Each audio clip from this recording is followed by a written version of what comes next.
acquiring the acrobatic finishing, the trait, the ability, whatever you want to call it, that you guys wanted me to pursue for Cole Jr. And we start pursuing the sombrero because I do the sombrero all the time, the little flick when you flick it up and then you flick it over your head. I do that all the time. It's really effective in creating space. But the first match is against a team that from the Dutch league that I'm not familiar with at all. I do not recognize the name. It means nothing to me.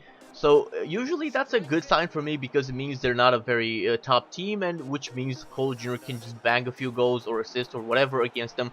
But this was not the case. The chances were very little in this match. In the end of the first half, Cole Jr. gets fouled just outside of the box. It wasn't a penalty, it was a free kick, and I really hope they would let Cole Jr. take the free kicks. But I really want you guys to check this one shot out. First of all, I thought he was gonna sky it, but then that dip, so much dip on that shot, it actually almost creeped under the crossbar. The goalkeeper was very surprised to that. And check this one out, 58th minute, Cole is almost substituted. He puts the teammate through with a beautiful through ball, but the teammate just dribbles the ball in the hands of the goalkeeper. And the match against Heracles Almelo finishes a 0-0 because the teammate I don't know what he was doing. But 7.5 match rating, man of the match for Cole, so it doesn't matter at the end of the day. But it's always nice to get assists and goals on the score sheet. But then the biggest news for Cole Jr.'s career so far, because he has been called to the national team. He has been called to play for Brazil. Finally, he plays for Brazil. You guys might think that's not a big deal. In my FIFA Pro career mode, I was called up to my national team very quick, but still, it's Brazil. They have so many good strikers. That's why it was so hard for Cole to get called up until now.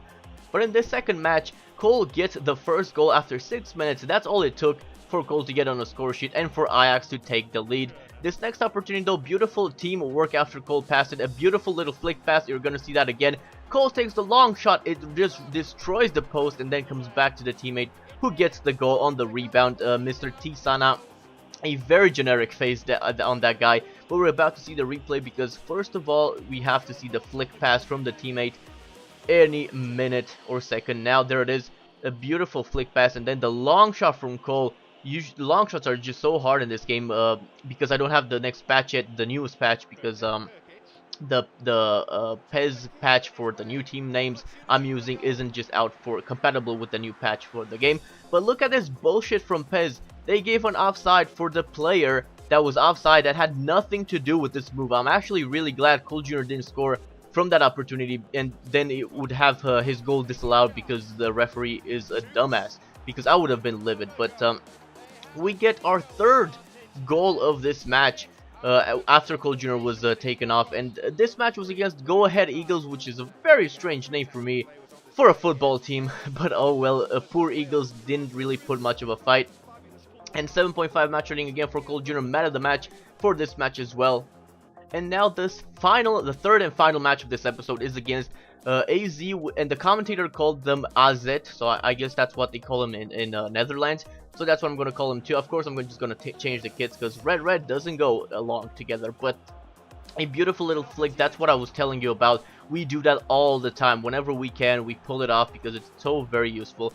And Cole Jr. here with a good turn inside the box, surely puts it away. Nope, he just passes it wide of the far post with his left foot, and now he is away. This one should be it. Cole Jr.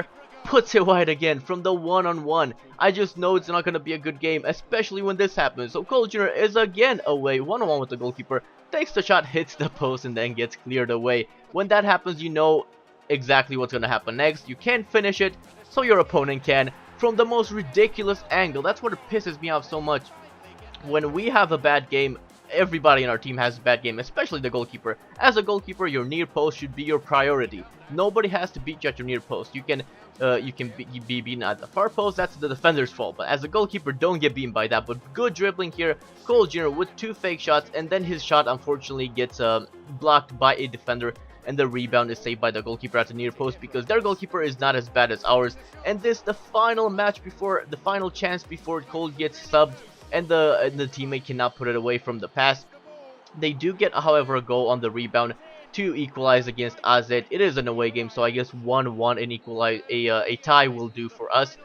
And the match does finish at 1-1. I know this is a short episode, but I'm only showing you call opportunities, and they're just not that much, not that many right now, because it's kind of hard to create opportunities and create space in general because of how OP the defenders and everybody is defending in this game.